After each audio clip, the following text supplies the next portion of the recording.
天空亮起诡异极光，紧接着一辆喷气式飞机就坠毁在了小镇，机上所有人全部死亡，可唯独一个8岁的可爱女孩活了下来。诡异的是，小女孩身上连一丝擦伤也没有，并且女孩非常安静，没有丝毫哭闹。女警询问小女孩姓甚名谁，家住何方，可对方却一问三不知。出于对女孩的怜爱，女警决定照顾她直到恢复记忆，但她不知道的是，小女孩会给她的生活带来怎样的灾难。就在他们聊天时，外面传来一阵吵闹声，3个自称国安局的人闯进了医院，他们是来抓小女孩的。女警当即亮明自己警察局长的身份，并说国安局并没有随意抓人的权利。正交谈时，医生突然发现小女孩不见了。国安局3人听到这个消息转身就走，而女警也当即决定去附近寻找女孩。她慌忙的上车，然后打火启动，可车子竟在此时抛锚了。女警忍不住破口大骂，突然她好像发现了什么，车窗玻璃上的雨水竟在以违背重力的方式流动。可还没等她仔细观察，车子突然启动了，紧接着小女孩出现在了她身边。来不及思考，女警把小女孩带回了自己家，安排小女孩住下后，她告诉了老爹今天发生的怪事，这让女警越想越觉得不对劲。她决定先去调查飞机坠毁事件。可当她第2天再次赶到坠机的地方，却发现巨大的飞机残骸已经不见了，而且连烧焦的痕迹也没有，就像从没发生过坠机事件一样。一个记者正在拍照，随后还主动给女警递上了自己的名片。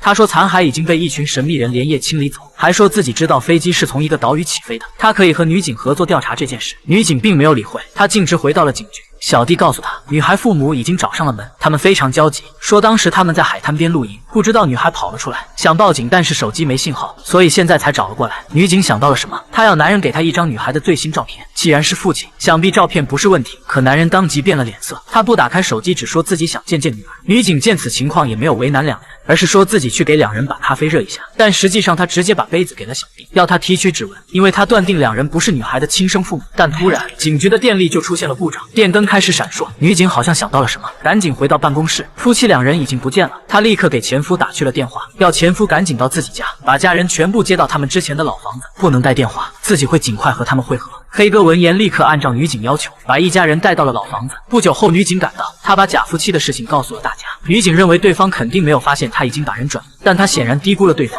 突然，老房子的电力也中断，下一秒他们就发现了门外的人影。紧接着，房子2楼也传来了脚步声。黑姐赶紧拿枪掩护众人逃跑。他们来到地下室想打碎玻璃逃生，而对方也来到了地下室的门外。女孩非常害怕，突然所有的物品都开始动了起来，连坚硬的金属通风管道都差点被撕裂。目睹一切的女警非常吃惊，但现在不是询问原因的时候。很快窗户被打碎，众人成功逃到了地面，可对方早有埋伏，打伤了先出去的前夫，然后抓走了小女孩。女警立刻驾车追了上去，同时呼叫警员们帮忙。可没想到的是，下一秒对方的车子就仿佛撞上了一股无形的直接翻倒在地。女警上前查看，发现对方正是那对夫妇，2人已经身亡。可让她没想到的是，这时小女孩竟从车内爬了出来，和之前坠机现场时一样，同样身上没有一点受伤。回到警局，女警调查夫妇身份，发现对方是假身份，她立刻就要安排法医尸检，然后回到了家，告诉女孩假夫妻已经身亡，她一定会保护女孩的安全。女警要女孩洗漱一下就放心睡觉，女孩非常开心。可当她到卫生间刷牙时，却突然变了脸色。只见她摸了一下脖子，然后拿起不知何时偷来的水果刀，对准刚才的地方就割了下去。紧接着，女孩从脖子里取出了一个发光的小球，女孩将光球丢进了下水道，随后淡定的用纸擦伤口，再冲洗掉手上和刀上的血迹，最后用头发挡住了伤口。女孩这才露出了笑容。